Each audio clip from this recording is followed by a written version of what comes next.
It is early morning. The men wake quietly. The ground is cold and damp. No one speaks more than necessary. This is familiar. Routine has become a form of control.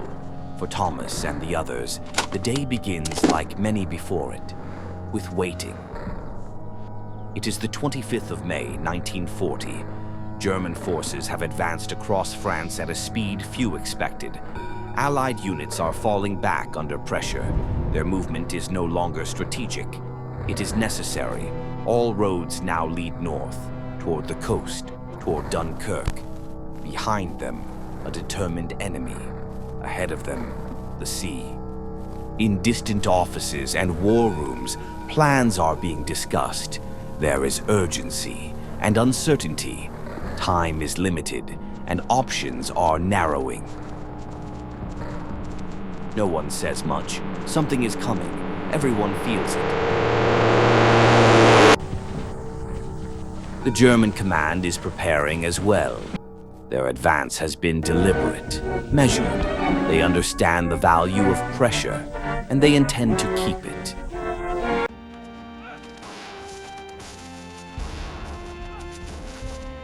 The first shots break the march. There is no grand battle here, only survival. As fighting continues on land, attention turns to the sea. The Royal Navy begins preparing for an operation without precedent. Warships, civilian vessels, anything that can cross the channel. Without the Navy, there is no solution, and everyone knows it.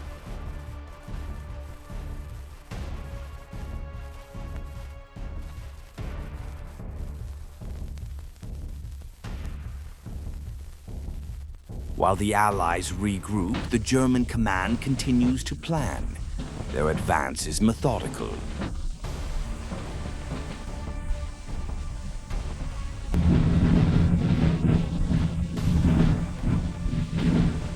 The pressure does not ease. Enemy fire continues. Positions are uncertain. Each hour brings new risks.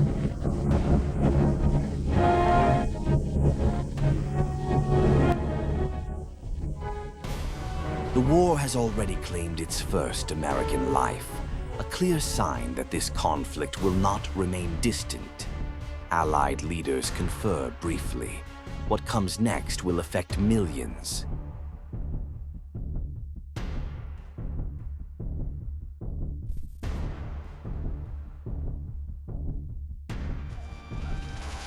Meanwhile, on the ground, conditions worsen.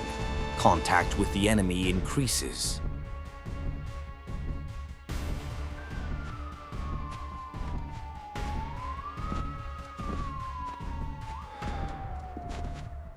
At sea, discussions continue.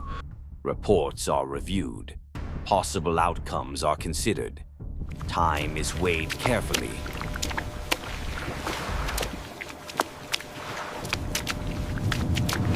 Both scenes are part of the same operation. They unfold at the same time. The distance between them remains.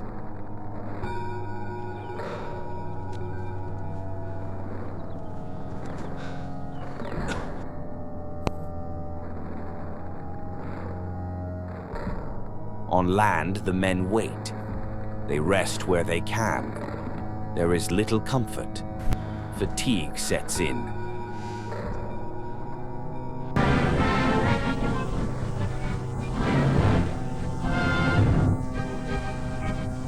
Joseph Goebbels presents the war as inevitable. The German leadership frames expansion as necessity, not choice. Control of information becomes as important as control of territory. The occupation brings hardship quickly. Civilians pay the price.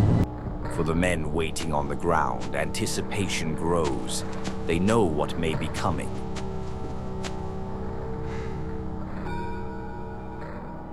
Germany's war machine is already in motion.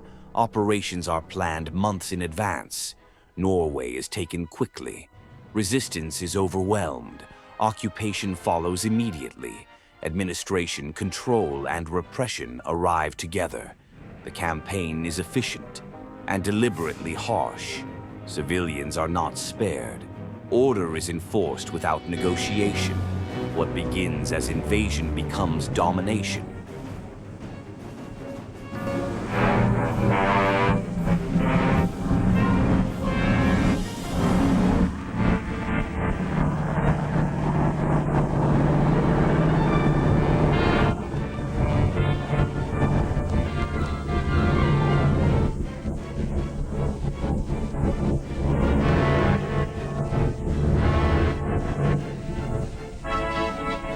Norway becomes a warning, a clear example of what follows defeat.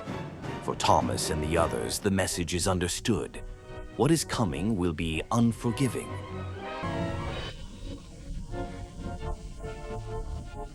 Some of the men carrying out the occupation had once lived here. They had arrived years earlier as refugees. They had been given safety.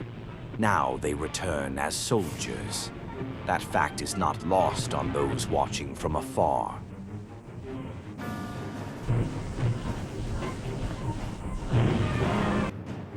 German soldiers march through occupied territory. Authority is imposed by presence alone.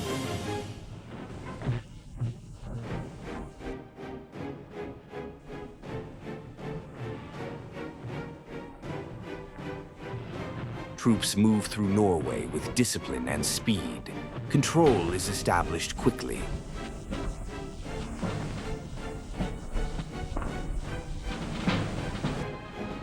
As evening comes, the men eat what they can.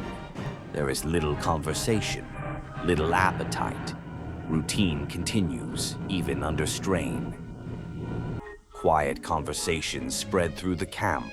Rumors, speculation. No confirmed information, only guesses. The uncertainty weighs heavily.